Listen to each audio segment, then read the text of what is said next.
Hello, good morning. आशा करती हूँ कि आप सभी लोग अपने अपने घरों में सुरक्षित एवं स्वस्थ होंगे। ये भी आशा करती हूँ कि आज टाइम टेबल के अनुसार विज्ञान विषय का दिन है, तो आप अपनी पूरी तैयारी के साथ में पाठ्य पुस्तक, कॉपी, पेन के साथ में एकदम तैयार हैं पढ़ने के लिए। तो चलिए हम अपने प्रकरण की शुरुआत करते हैं बच्चों। तो आज का हमारा प्रकरण है सजीवों में विविधता और वर्गीकरण। अब यहाँ पर मैं आपको कुछ बताना चाहती हूँ शुरू करने से पहले कि जो हम क्लास के ग्रुप पे देखते हैं कि कुछ बच्चे बहुत अच्छे से रिस्पांस दे रहे हैं, कर रहे हैं, पढ़ाई कर रहे हैं, कुछ एक्टिविटीज़ करके सीख रहे हैं और समझ रहे हैं, लेकिन कुछ बच्चे अभी भी नहीं कर रहे हैं। तो मैं ये चाहूँगी कि जो करने वाले बच्चे हैं वो न करने वालों को प्रोत्साहित करें और अपने अध्ययन की क्रिया जारी रखें। तो चलो बच्चों, हम शुरुआत करते हैं। तो ये हमारी पृथ्वी है। आप पृथ्वी ग्रह के बारे में सभी लोग इससे परिचित हैं कि हमारी पृथ्वी जो है अनेक स्थान पर भौगोलिक परिस्थिति अलग अलग पाई जाती है पृथ्वी पर। तो सजीवों में अनेक प्रकार के सजीव भी हमें पृथ्वी पर दिखाई देते हैं, असंख्य प्रमाण में, जिसकी कोई गिनती नहीं है। संपूर्ण विश्व में ये विविधता हमें दिखाई देती है। तो भिन्न परिस्थितियों में भी सजीवों का अस्तित्व हमें दिखाई देता है, क्योंकि उन सजीवों में परिस्थिति के अनुसार समन्वय करने की क्षमता होती है। तो भिन्न परिस्थितियों में भी ये हमें दिखाई देते हैं। अब यहाँ पर हमें एक ये भी समझना है कि पिछली कक्षाओं में जो भौगोलिक परिवेश, फिर अनुकूलन, फिर आपका भोजन ग्रहण करने की क्रिया इत्यादि आदि घटक हैं, इसके कारण जो वर्गीकरण आपने देखा है, तो इनमें हमें बहुत सारे अनुकूलन भी दिखाई देते हैं। जब हम देखते हैं कि अनुकूलन क्रिया अपनाते समय भी एक ही प्रजाति के सजीवों में भी बहुत प्रकार की भिन्नता दिखाई देती हैं। तो बच्चों, चलो शुरुआत करने से पहले हम चाहेंगे कि पिछली कक्षाओं से जो आपने पढ़ा है तो वो आप थोड़ा सा ध्यान फिर से आप लाएंगे कि क्या पढ़ा है। तो बच्चों, ये आपके लिए एक एक्टिविटी है। ये यहाँ पे 5 बाउल्स रख रहे हैं। एक खेल का है, एक ध्वनि उत्पन्न करने वाले यंत्रों का है, एक कपड़ों का बाउल है, एक धान्य का है, फल का है, सब्जियों का है। अब इस कटोरे में चिट है, ये आप लोगों के लिए है। आप लोग घर में करिएगा इसको और अच्छे से आपको समझ में आएगा। अब इनमें बहुत सारी चिट्ठियां हैं, इसमें कुछ लिखा हुआ है, तो मैं पढ़ रही हूँ। टमाटर, टमाटर काय में आएगा बच्चों? सब्जियों में आएगा। इस वाले कटोरे में डालेंगे हम। फिर सेब किस में आएगा? फल में आएगा। फिर बैंगन किस में आएगा? फिर से सब्जियों में आएगा। फिर बैडमिंटन, ये तो खेल है, तो कहाँ जाएगा बच्चों? खेल के कटोरे में जाएगा। फिर उसके बाद में तबला, तबला से क्या होता है? ध्वनि वाला है, तो ध्वनि के कटोरे में जाएगा। फिर कबड्डी, ये भी खेल है, खेल वाले कटोरे में जाएगा। बहुत इंटरेस्टिंग है बच्चों। बाजरा, बाजरा किस में आएगा बच्चों? ये धान्य वाले कटोरे में। फिर ढोलक, फिर से ध्वनि उत्पन्न, तो ढोलक वाले इसमें जाएगा। फिर ज्वार, फिर से किस में आएगा? धान्य वाले कटोरे में जाएगा। फिर गिटार, फिर से ध्वनि वाले कटोरे में जाएगा। फ्रॉक कपड़ों में आएगा। फिर हारमोनियम, फिर से ध्वनि वाले इसमें जाएगा। फिर देखिए प्याज, फिर से सब्जियों में जाएगा। पैंट किस में जाएगा? कपड़ों में जाएगा। फिर हॉकी, गेम्स में, खेल वाले कटोरे में जाएगा। अंगूर फलों के इसमें जाएगा। फिर क्या है? आलू सब्जियों में जाएगा। उसके बाद में शर्ट, फिर से काय में जाएगा? कपड़ों में जाएगा। फिर पपाया, पपीता काय में जाएगा? फल में जाएगा। केला फिर से फल में जाएगा। फिर पत्ता गोभी सब्जियों में जाएगी। धनिया, दाल, मूंग, ये सब काय में जाएगा? धान्य में जाएगा। दालें जितनी है। फिर क्रिकेट, फिर से खेल वाले कटोरे में जाएगा। तो मक्का किस में जाएगी? फिर से धान्य वाले में जाएगा। तो इस प्रकार से बच्चों आप और भी चिट तैयार कर सकते हैं जिन वस्तुओं का आपको वर्गीकरण करना है। ये पिछली कक्षाओं में अपन ने किए हैं ये एक्टिविटीज। तो ये एक बहुत खेल में हम वस्तुओं का वर्गीकरण किस प्रकार करते हैं। तो हमने देखा फलों की टोकरी भी भर गई, ध्वनि वाली टोकरी भी भर गई, खेल वाली भी, कपड़ों की भी, धान्य की भी और सब्जियों की भी। तो इस प्रकार हमने कपड़े वाले को सब्जी में नहीं डाला, बराबर कुछ एक आधार बनाया, सोचा, विचार किया और खोलने के बाद फटाफट उस कटोरों में हमने डाल दिया। तो यहाँ पर बच्चों हमने क्या सीखा? वस्तुओं का वर्गीकरण किस प्रकार से किया जाता है, उसके लिए ये सिंपल एक्टिविटी थी, आपके लिए कृति थी। अब उसके बाद में बच्चों क्या करना है हमको? हम आएंगे अपने फिर से हमारे प्रकरण की ओर। तो हम कह रहे थे बच्चों कि सजीवों में क्षमता होती है कि वो परिस्थिति या परिवेश में वो के समन्वय साध कर अपना वहाँ पे जीवन व्यापन करने की क्षमता रखते हैं। तो हम इसी को आगे बढ़ाते हैं। अब अनुकूलन अपनाते समय हमने देखा कि एक ही सजीवों में कई प्रकार की भिन्नता, एक ही प्रजातियों के सजीवों में कई प्रकार की हमें भिन्नता दिखाई देती है। तो यहाँ पर असंख्य प्रजातियां, असंख्य सजीव हमारी पृथ्वी पर पाए जाते हैं। तो लगभग 2011 की गणना जो हुई थी उसके अनुसार पृथ्वी पर जमीन और पानी दोनों के मिला के लगभग कितने 87 मिलियन यानी 10 लाख प्रजातियां हैं। तो हमारे आसपास के जो परिसर है, इस विविधपूर्ण सजीव सृष्टि के सजीवों का एक ही समय में इतना सारा पढ़ना, उसका अध्ययन करना, ये मुश्किल ही नहीं बल्कि कठिन कार्य भी है। तो इसलिए उनका वर्गीकरण करना, इसकी जरूरत महसूस हुई, आवश्यकता महसूस हुई। तो चलिए बच्चों, हम सजीवों का वर्गीकरण की क्या आवश्यकता हुई, थोड़ा सा हम इसके बारे में पढ़ेंगे। तो यहाँ पर अब हम देखते हैं, आपके सामने एक मॉडल दिख रहा है बच्चों आपको। तो यहाँ पे कुछ कक्षाएं हैं आपको दिख रही हैं। उसके पहले मैं आपसे ये पूछती हूँ कि जब आप स्कूल में एडमिशन लेते हैं, दाखिला लेते हैं, उस समय जब आप एडमिशन के लिए आते हैं स्कूल में, तब नर्सरी, केजी, पहली ऐसी कक्षाओं में प्रवेश लेते हैं, तब क्या होता है बच्चों? आप लोग बहुत छोटे होते हैं और जो विकास उम्र के अनुसार फिर धीरे धीरे वो बढ़ते जाता है। पहली से दूसरी, दूसरी से तीसरी, तीसरी से चौथी, पांचवी, ऐसे करते करते आप पूरी 10वीं कक्षा और फिर स्कूल की पढ़ाई होने के बाद कॉलेज वगैरह में जाते हैं। तो अब ये सब क्रिया में होता क्या है, ये मैं उदाहरण आपके सामने रख रही हूँ कि ये देखिए बच्चों कि ये हमारी 5वीं क्लास है, ये 6वीं है, ये 7वीं, 8वीं, 9वीं और ये 10वीं। अब देखिए बच्चों, 5वीं क्लास में है तो जब आप स्कूल आते हैं, अभी हम अपने स्कूल की बात कर रहे हैं, अपने स्कूल में 5th से 10th तक में है। तो क्या होता है बच्चों, यहाँ 5वीं क्लास के बच्चे हैं। अब यहाँ पर टीचर लोग आपने कितना सीखा, कितना पढ़ा, इसका अध्ययन करने के लिए अनेक प्रकार के साधन तंत्र का उपयोग करते हैं।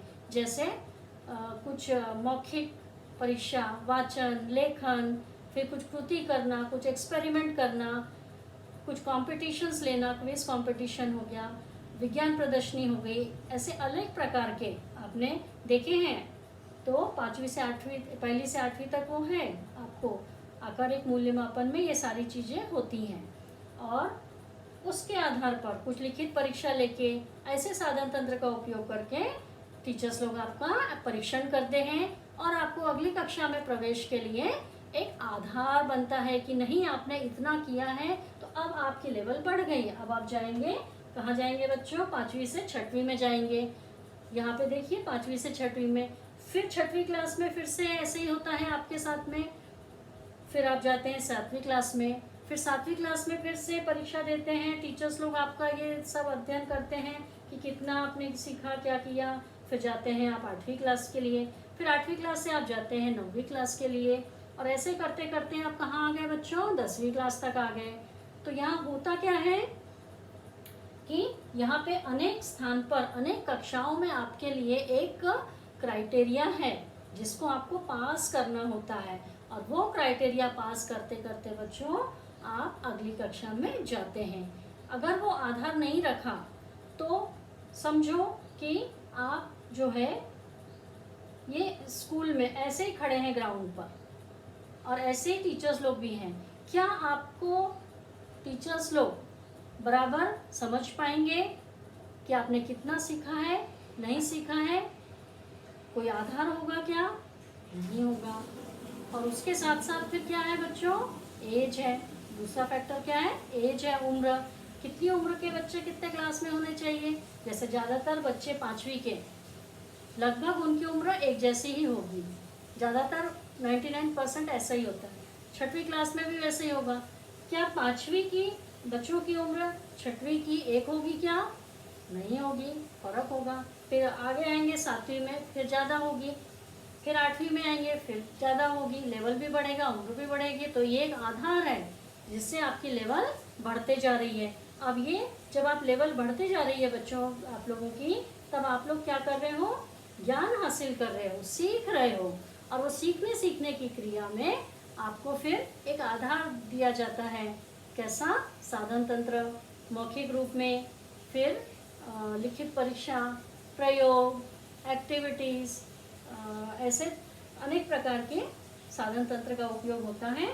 और आपका असेसमेंट होता है, जांच होती है, जिससे आपको अंक मिलते हैं और फिर आपको रिजल्ट मिलता है ना बच्चों?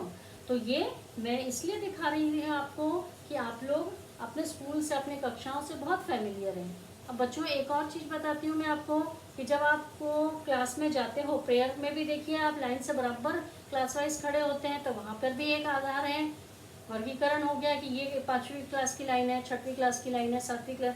फिर लाइन से आप कक्षाओं में जाते हैं। भाई 5वीं के बच्चे कोई 8वीं में जाके बैठ जाएंगे क्या?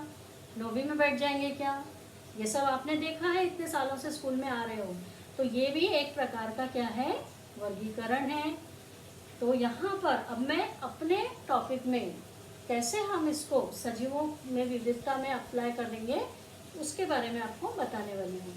तो यहाँ पे जैसे आपने कक्षा में देखा कि इस प्रकार का वर्गीकरण दिखाई दिया, उम्र के आधार पे स्तर बढ़ गया, तो वैसे ही यहाँ पर भी हमारी अभी हमने देखा कि 2011 की गणना में कितनी असंख्य प्रजातियां हैं जो हमारे पृथ्वी पर उपलब्ध हैं, और फिर अब हमको इनका अध्ययन करना है।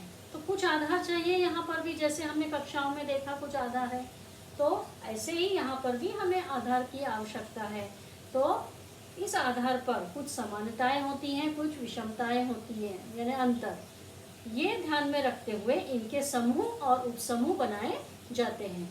तो अब बच्चों देखिए, एक और उदाहरण मैं क्लास का देती हूँ। अब क्लास में जैसे हम पढ़ाई करते हैं, कुछ संकल्पना पढ़ रहे हैं, तो सारे बच्चों में उम्र ठीक है, एक जैसी हो गई, ये समानता हो गई। लेकिन क्या सबकी क्षमता एक जैसी होती है बच्चों? किसी को जल्दी समझता है, किसी को कम समझता है, फिर किसी को कृति के माध्यम से समझता है, तो किसी को बोर्ड पर लिखा हुआ समझता है, किसी को कॉपी पर, तो किसी को अपने फ्रेंड से समझता है। तो ऐसे देखते होंगे अपन क्लास में क्या बनाते हैं? पीयर ग्रुप बनाते हैं, 1 ग्रुप, 2 ग्रुप, 3 ग्रुप, 4 ग्रुप। तो ऐसे ग्रुप में पढ़ने से क्या होता है बच्चों? ज्ञान अच्छी तरह से हासिल होता है, हम उसे समझ पाते हैं। जो भी हमको संकल्पना पढ़नी है उसका हम अच्छे से ज्ञान ले सकते हैं। तो बच्चों यहाँ पर वर्गीकरण का क्या महत्व है? समूह क्यों बनाए जाते हैं? जैसे क्लास के पीयर ग्रुप्स बनाए अपन ने, तो उसमें अध्ययन बहुत अच्छे से होता है। जो एक को नहीं समझता है वो दूसरे को समझता है, तो डिस्कशन से फिर टीचर्स आपको ऑब्जर्व करते ही हैं क्लास में ग्रुप बने होते हैं।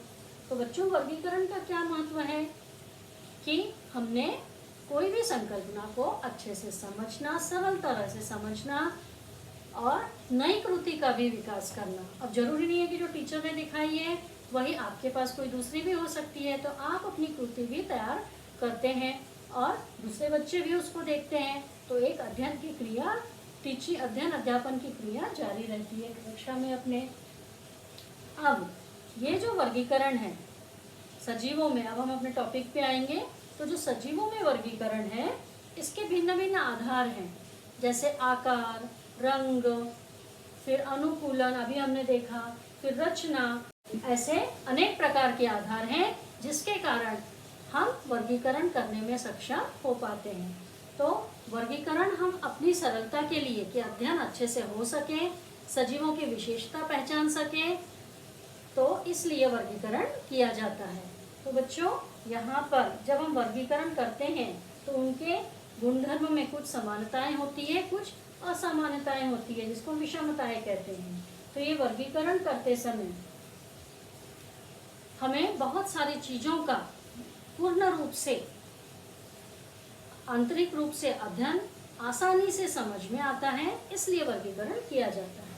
तो जैसे कि अभी हमने देखा कि सजीवों की असंख्य प्रजातियां का अस्तित्व हमारे पृथ्वी पर होता है, इसलिए इन सजीवों में पाई जाने वाली समानता और अंतर के आधार पर उनके समूह और उप समूह में वर्गीकरण करना आवश्यक हो गया था। तो बच्चों, अनेक वैज्ञानिक ने यहाँ पर अपने अपने तरह से क्या किया, वर्गीकरण किया। तो यहाँ पर ये जो वर्गीकरण शुरू होता है, तो वर्गीकरण में क्या होता है, अब हम एक कृति के माध्यम से देखने वाले हैं। तो बच्चों, यहाँ पर सबसे पहले हम देखेंगे, सबसे पहले क्या होता है, डोमेन होता है, ठीक है ना बच्चों। उसके ऊपर हमने ये प्लेट रख दी। फिर डोमेन के बाद में क्या होता है, सृष्टि, ठीक है। फिर से एक प्लेट रख दी। अब देखते जाइए आप धीरे धीरे। उसके बाद में क्या हो गया, सृष्टि के बाद में संघ आ गया। फिर से एक प्लेट रखी। आप लोग इस तरह से अपने घर में भी कर सकते हैं। उसके बाद में फिर वर्ग आता है। क्या था बच्चों, वर्ग। फिर से एक प्लेट रख दी हमने, ये देखिए।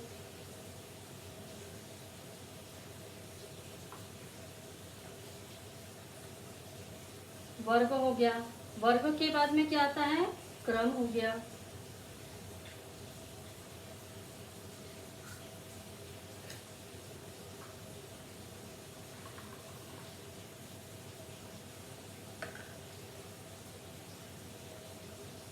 अब यहाँ देखेंगे बच्चों, फिर से हम देखते हैं।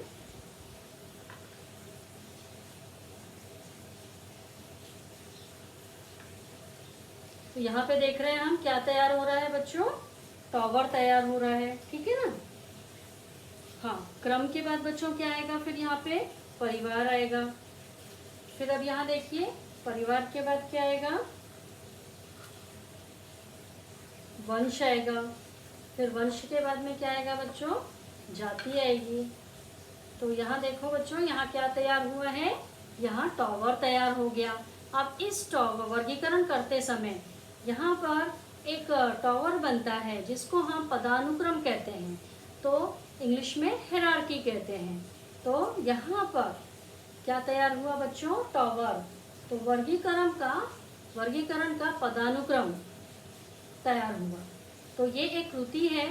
ऐसे खेल खेल में हम कैसे याद रख सकते हैं, उसके लिए मैं आपको एक और ये दिखाती हूँ बच्चों। तो यहाँ देखो, ये इंग्लिश में है, इतना तो आपको समझेगा ही बच्चों। एक वाक्य है, the king plays chess on fine green squares. तो यहाँ पे अभी बच्चों देखो, द यानी डोमेन हो गया, फिर किंग यानी किंगडम, जिसको हम कहते हैं सृष्टि, वो हो गया। फिर प्ले क्या बता रहा है, फाइलम यानी संघ हो गया, ये देखिए। फिर उसके बाद में चेस यानी क्लास, वर्ग हो गया। फिर ऑन यानी ऑर्डर यानी क्रम हो गया। फिर फाइन यानी फैमिली, परिवार हो गया। फिर ग्रीन यानी जीनस यानी वंश हो गया। फिर उसके बाद में स्क्वायर्स क्या बता रही है, जाति, स्पीशीज। तो बच्चों, इस प्रकार से ये एक बहुत सुंदर अच्छा वाक्य है, जो खेल खेल में आप एक वाक्य यदि याद रखेंगे तो आप पदानुक्रम का क्रम कैसे लगाना है ये आप आसानी से कर सकेंगे। बच्चों आप ये चीट में भी, जैसा मैंने अभी चीट बताया, तो आप चीट में भी लिखकर ऐसा कर सकते हैं। आप जैसे ग्लास कैसे भी रख दिए, अब उसको फिर आप अरेंज करो। कैसे अरेंज करोगे, तो ये वाक्य याद रखना, ये जो वाक्य मैंने बताया। और आपकी बुक में बच्चों हिंदी में भी दिया है और इंग्लिश में भी दिया है। एक बात मैं बता दूं बच्चों कि आपको साइंस, भले ही आप हिंदी मीडियम में पढ़ रहे हैं, लेकिन कुछ चीज़ें आपको इंग्लिश में याद रखना बहुत ज़रूरी है। तो इस तरह से एक ये सरल तरीका है जिससे आप पदानुक्रम, वर्गीकरण की क्रिया में पदानुक्रम का क्रम किस प्रकार याद रख सकते हैं, ये बहुत ही एक सुंदर तरीका आपके सामने रखा गया है। तो बच्चों ये एक टॉवर हो गया। तो खेल खेल में हमने ये सीख लिया कि किस तरह याद रखना चाहिए। अब आगे बढ़ते हैं बच्चों। अब आगे हमको क्या देखना है, ये शुरू कहाँ से होता है, कहाँ से शुरू होता है ये बच्चों, सृष्टि से। सृष्टि से शुरुआत होती है और कहाँ पे समाप्त होता है ये, जाति। तो यहाँ पे याद रखना है आपको।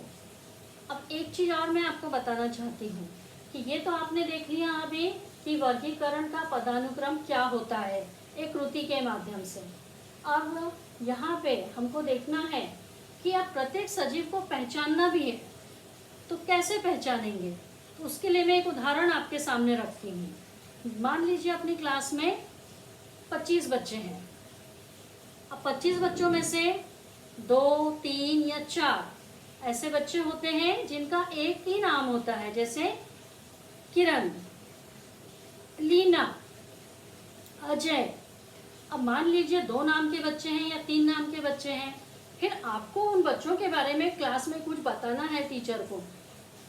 तो क्या करना पड़ेगा टीचर को या किसी को भी, आपको भी कुछ कहना है तो आप कैसे बताएंगे, ताकि जितने बच्चे कक्षा में बैठे हैं, टीचर हैं, स्टूडेंट्स हैं, उन सब में कंफ्यूजन नहीं होना चाहिए कि किसके बारे में बोल रहे हैं। तो उसके लिए हमको क्या करना पड़ेगा, बराबर हमको उसका नाम भी लेना पड़ेगा और सरनेम भी लेना पड़ेगा। तो यहाँ पे क्या हो गया बच्चों, 2 नाम हो गए, एक नाम हो गया और दूसरा सरनेम, जिसको उपनाम भी कहते हैं। तो यहाँ पे द्विनाम क्या हो गया, इस तरह से द्विनाम, इंग्लिश में इसको बाइनोमियल कहते हैं। By means 2, 2। तो यहाँ पे इसमें पहला क्या होता है, पहली संज्ञा वंश और दूसरी जाति, यानी ये हो गया वंश, जीनस, और ये जाति हो गई स्पीशीज। तो इस तरह से ये जो द्विनाम आपको दिख रहे हैं, तो इसे ही बाइनोमियल नॉमेनक्लेचर कहा जाता है, जिसको हम द्विनाम पद्धति कहते हैं। और सर्वप्रथम ये कार्लिनियस वैज्ञानिक 1735 में सबसे पहले इन्होंने स्थापित की थी द्विनाम पद्धति। तो पुराने समय में इस तरह से ही वर्गीकरण सजीवों का किया जाता था। तो यहाँ पर अब होता क्या है कि एक संस्था है, कौन सी है वो, अंतर्राष्ट्रीय नामकरण संहिता, जिसको हम इंटरनेशनल कोड ऑफ नॉमेनक्लेचर कहते हैं। इसके नियम अनुसार सभी सजीवों के द्विनाम पद्धति से वैज्ञानिक नाम दिए गए हैं। तो बच्चों एक ही प्रजाति के, एक ही जाति के सभी सजीवों में भी इतनी समानताएं होती है, उसमें रंग, फिर ऊंचाई, फिर और बोलो और क्या क्या हो सकता है। अब यहाँ तो आप बोल नहीं सकते, लेकिन जब मैं आप मेरा वीडियो देखेंगे तो आप सोचना कि और क्या क्या चीज़ें हो सकती हैं, ठीक है। उनमें अनुकूलन की क्षमता, फिर ऐसे बहुत सारे आधार हैं जिसके कारण वर्गीकरण अनेक वैज्ञानिकों ने अपने अपने मत से किया है। तो बच्चों आपकी बुक में दिया है, पिछली क्लास में आपने पढ़े हो, तो जैसे बिल्ली के बच्चे एक ही प्रजाति में आते हैं, विश्व की सभी बिल्लियां की प्रजाति होगी एक ही प्रजाति। उसी प्रकार प्राणियों में आप भी देखो तो मुर्गियां हो गया, गाय हो गया, और भी अनेक प्राणी हैं।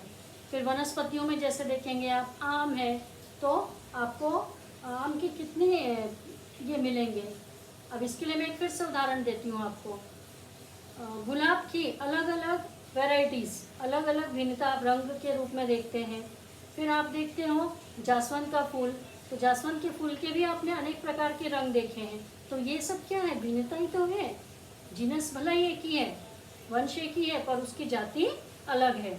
तो यहाँ पर आपकी बुक में कुछ दिया है, आप पिछली क्लास में पढ़े हो, जैसे कुत्ता है डॉग, कैनिस फैमिलिस गाय, बॉस टॉरस, ऐसे उनके वैज्ञानिक नाम है। गुलहड़ यानी जासवंत का फूल, हिबिस्कस रोजा साइनेंसिस, फिर है ज्वार, सोरगम वेलगर। तो ऐसे वैज्ञानिक नाम कुछ आपके बुक्स में दिए हैं, जो छोटी कक्षा में है आपकी बुक में, आप लगे तो एक बार देखिएगा। और बच्चों ये जो मैंने अपने बोर्ड पे लगाया है, मैं इसकी फ़ोटो निकाल के भी आपको भेज दूंगी, तो आप उसको भी फॉलो कर सकते हैं, और करना ही चाहिए। अगर आपको अच्छे से पढ़ना है, समझना है, तो ये सारी चीज़ें करनी ही पड़ेगी बच्चों आप लोगों को। तो यहाँ पर अभी हमने बताया, एक टॉवर देखा, लेकिन अब मैं आपसे एक चीज़ पूछ रही हूँ कि अब आपको जो ट्रिक बताई है, ये तो कैसे भी रखे हुए हैं अभी यहाँ पे, अब इसको अरेंज करना है ना। तो अब सबसे पहले क्या आएगा बच्चों, इसके हमने आपको ये ट्रिक अभी बताई, इसके आधार पे किंग क्या बताएगा, सृष्टि। तो सबसे पहला क्या आ जाएगा बच्चों, सृष्टि। इसको अब हम लाइन से लगाने वाले हैं, ठीक है। तो ये लग गई, पहला कप हमारा सृष्टि का हो गया। फिर दूसरा क्या हो गया, फाइलम, फाइलम यानी संघ हो गया, ये संघ वाला कप आ गया यहाँ पे। उसके बाद में क्या है, क्लास, क्लास यानी वर्ग, कहाँ गया वर्ग बच्चों, ये है वर्ग। उसके बाद में क्या आ गया, ऑर्डर यानी क्रम, ये है क्रम। उसके बाद में क्या आ गया, परिवार, परिवार के बाद में क्या आ गया, ऐसा हम अरेंज करेंगे। पहले मैंने आपको टावर अपने से ही बना के दिखाया था, लेकिन अभी आपको खोजना है ये कप को और आपको लगाना है। फिर क्या आ जाएगा बच्चों, वंश, वंश के बाद में क्या आ जाएगा, ये जाति। तो इस तरह से हमने अरेंज कर लिया, जो टावर बनाया था ना हायरार्की का, लेकिन अब हमने यहाँ पे अरेंज कर लिया है, इसको व्यवस्थित क्रम से लगा लिया है। अब यहाँ पे हम एक उदाहरण प्राणी जगत से लेंगे और एक वनस्पति जगत से। तो सबसे पहले हम लेंगे यहाँ पे मनुष्य का वर्गीकरण किस प्रकार से करना है। तो सृष्टि, सृष्टि में सबसे पहले कौन सा आ गया बच्चों, ये वनस्पति जगत है या प्राणी जगत है, प्राणी जगत है। तो ये क्या आएगा, एनिमेलिया। कुछ चीज़ें आपको इंग्लिश में करनी है, मैंने अभी आपको बताई।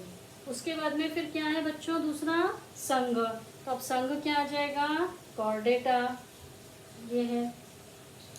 उसके बाद में फिर क्या आ जाएगा, संघ हो गया, फिर क्लास हो गया, वर्ग, वर्ग में क्या आ जाएगा आपका, मेमेलिया, ये देखिए अब हमने इसमें रख लिया। उसके बाद में क्या आ जाएगा बच्चों, परिवार, क्रम आ जाएगा, क्रम हो गया आपका प्राइमेट्स, ये देखिए प्राइमेट्स हो गया। उसके बाद में क्या आ जाएगा आपका, फिर क्रम के बाद में परिवार हो गया, होमिनिडी। उसके बाद में देखिए बच्चों वंश, क्या हो गया ये, होमो। और फिर ये हो गया जाति, सेपियंस। तो ये किसका वर्गीकरण किया बच्चों हमने, मनुष्य का। किसका किया, मानव, मनुष्य का वर्गीकरण। एक हम वनस्पति जगत से देखते हैं, फिर से हम ऐसे ही लगाएंगे, सृष्टि, संघ, वर्ग, थोड़ा आगे रख लेते हैं, फिर क्रम, परिवार, फिर वंश, उसके बाद जाति। तो इस तरह से हमने फिर से एक और सेट लगा लिया बच्चों। तो ये हमने क्या किया, क्रम में इसको व्यवस्थित, हायरार्की जो मैंने पदानुक्रम बताया वो लगा लिया। अब हम किसका वर्गीकरण करने वाले हैं बच्चों, आम का, है ना, फलों का राजा आम। तो चलिए हम वर्गीकरण की शुरुआत करते हैं। तो यहाँ पे सबसे पहले सृष्टि में क्या आएगा, प्लेंटी, यानी ये वनस्पति जगत से है, तो क्या आ जाएगा, ये प्लेंटी। उसके बाद में दूसरा क्या आएगा, संघ, संघ क्या आ जाएगा, एंथोफाइला। एक मिनट, हाँ बच्चों, हाँ, एंथोफाइला, ये हो गया एंथोफाइला यहाँ पे। उसके बाद क्या आ जाएगा बच्चों, वर्ग। तो वर्ग में क्या आ जाएगा, डाइकोटिलेडनी, ये हो गया आपका वर्ग, डाइकोटिलेडनी, है ना। और यहाँ पर क्या बचा, क्रम। तो क्रम, क्रम में क्या आ जाएगा, कहाँ गया, सेपी, हाँ, सेपिनी डेल्स, आपकी बुक में साफ दिया है बच्चों। फिर आपका क्या आ जाएगा, परिवार, एनाकार्डेसी, सॉरी, एनाकार्डेसी। फिर अब क्या बचा बच्चों, वंश, मेंजीफेरा। जैसा अभी द्विनाम की बात की थी ना हमने बच्चों के लिए, नाम सरनेम, उसी प्रकार से आम का नाम है मेंजीफेरा इंडिका, तो जाति क्या हो गई, इंडिका। जैसे गीता शर्मा, वैसे ही आम का हो गया मेंजीफेरा इंडिका। तो इस तरह से हमने वनस्पति जगत में किसका किया बच्चों, आम का वर्गीकरण किया। प्राणी जगत में किसका किया, मानव का वर्गीकरण किया। तो इस प्रकार से हम ये बहुत ही सुंदर वाक्य आपको जो मैंने बताया, ये आप लिख लीजिएगा और इसको अच्छे से ध्यान में रखिए। तो अगर आपने ये ध्यान में रखा तो आप बराबर वर्गीकरण जो है सरल तरीके से। अब ये कृति दिखाने का उद्देश्य क्या होता है बच्चों, क्यों दिखाई जाती है, क्यों इतने सारे उदाहरण दिए जाते हैं, कि आप संकल्पना को समझ सको, याद कर सको और फिर उसके बाद में एग्जाम में लिख सको। तो आशा करती हूँ बच्चों कि इतना आप लोगों को समझ में आया होगा कि वर्गीकरण क्यों करना चाहिए, करने के क्या फायदे हैं। और दो उदाहरण लिए अपन ने, वनस्पति जगत के और प्राणी जगत के। तो आप भी ऐसे उदाहरण लेकर कर सकते हैं। अब यहाँ मैं आगे बढ़ती हूँ बच्चों कि वर्गीकरण जो है अनेक अनेक वैज्ञानिकों ने अपने अपने आधार बनाए और आधार के अनुसार क्या किया है, वर्गीकरण किया है। तो 1735 में कार्ल लिनियस वैज्ञानिक ने सजीवों के दो जगत इनमें विभाजित किया। कौन से दो थे वो, वनस्पति जगत और प्राणी जगत। तो ये देखिए बच्चों, जिसको हम द्विनाम पद्धति, अभी हमने उदाहरण लिए, तो इससे कार्ल बाइनोमियल क्लासिफिकेशन यानी द्विनाम पद्धति किसने की थी, कार्ल लिनियस ने। किस किस में किया था, एनिमेलिया और वेजिटेबलिया, जिसको हम कहते हैं वनस्पति और प्राणी जगत। उसके बाद में 1886 में हैकल वैज्ञानिक ने क्या किया था, तीन जगतों में वर्गीकरण किया था। पहला था प्रोटिस्टा, वनस्पति, प्राणी। तो ऐसे तीन जो थे जगत। उसके बाद में 1925 में चैटन ने सजीवों को दो इसमें समूह में बांटा फिर से। कौन सा था वो, आदि केंद्र की और दृश्य केंद्र की, यानी प्रोकैरियोट्स और यूकैरियोट्स। उसके बाद में 1938 में कॉपलैंड ने सजीवों को चार जगतों में विभाजित किया। वो कौन से थे बच्चों, मोनेरा, प्रोटिस्टा, वनस्पति, प्राणी, ऐसे चार जगत। फिर 1969 में रॉबर्ट विटाकर, एक अमेरिकन विज्ञान शास्त्री थे, जिन्होंने सजीवों को 5 समूह में विभाजित किया। कितनों में किया बच्चों, 5 समूह में। तो बच्चों चलो एक कृति में आपको बताती हूँ।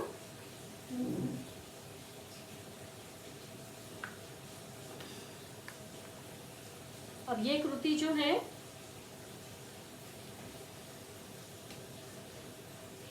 एक पेज है, एक पेज लीजिए बच्चों ऐसा आप, और क्या करना है आपको, देखिए एक पेन लेना है और अपना आउटलाइन बनाना है हाथ का, ठीक है। इस प्रकार से आप बनाइए।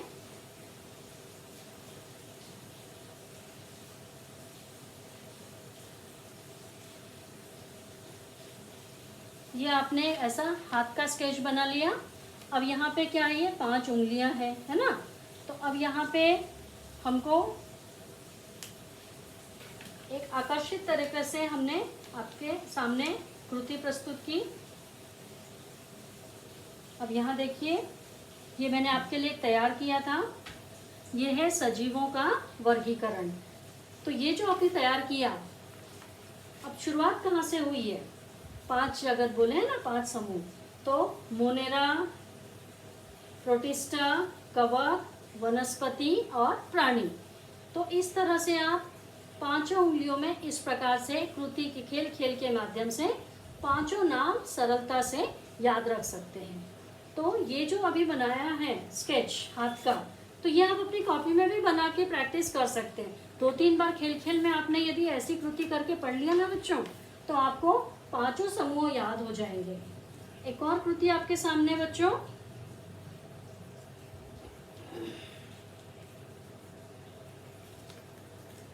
ये एक हैंड ग्लोव्स है।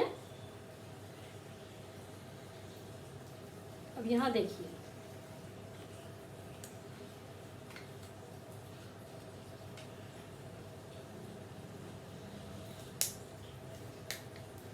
ये भी मिल जाते हैं।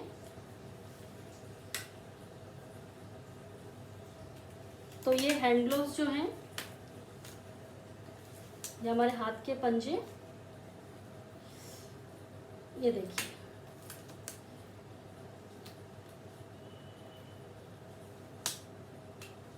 तो ऐसी अनेक चीजें हैं, ऐसे बहुत सारी वस्तुएं हमारे घर में भी होती है, प्रकृति में भी होती है, जिससे हम आसानी से अपने पढ़ाई में कैसे उपयोग में ला सके बच्चों। तो यहाँ पे खेल खेल में भी हम पंजे के साथ में, ये देखिए, सजीवों का वर्गीकरण। तो पहला क्या हो गया बच्चों? मोनेरा। फिर देखिए क्या है? प्रोटिस्टा, कवक, वनस्पति, प्राणी। तो हो गए बच्चों ऐसे 5 समूह के नाम। तो ऐसे कृति के माध्यम से आप खेल खेल में पढ़ सकते हैं कि आपको इंटरेस्ट डेवलप हो। और अभी आपको तो मैंने पहले सब ऑनलाइन और इसके बारे में बता चुकी हूँ, तो अभी बताने की ज़रूरत नहीं पड़नी चाहिए। तो इस तरह से हम आकर्षक तरह से पढ़ सकते हैं। फिर अब वर्गीकरण का क्राइटेरिया, मापदंड क्या है, किस आधार पर? जैसे हमने कक्षा का ये मॉडल देखा था कि कक्षा में, फिर प्रेयर में कैसे हम लोग बराबर उसी लाइन में जाते हैं, फिर प्रेयर असेंबली के बाद में बराबर फिर हम लोग वही कक्षा में अपने अपने इसमें बराबर जाते हैं। तो उसी प्रकार से यहाँ पर भी कोशिका की जटिलता पहला मापदंड है। फिर वो आदि केंद्र की है कि दृश्य केंद्र की है। फिर सजीवों की जटिलता एक कोशीय है या बहुकोशीय है। फिर पोषण का स्तर, वनस्पति है तो स्वयं पोषी, प्राणी है तो परपोषी। फिर कवक है तो भी वो परपोषी है, लेकिन वो किस पर आधारित होते हैं? मृतोपजीव यानी मृत अवशेषों पर वो अपना पोषण ग्रहण करते हैं। फिर जीवन शैली, अब देखिए, वनस्पति है तो उत्पादक हो गया, फिर प्राणी है तो भक्षक हो गया, कवक है तो विघटक हो गया। तो इस प्रकार से है।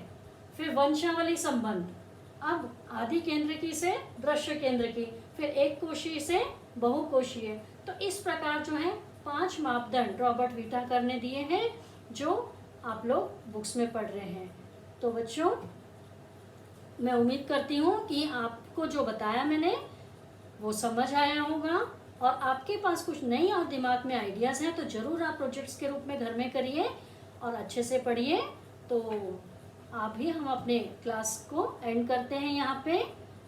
थैंक यू बच्चों, मिलते हैं नेक्स्ट क्लास में।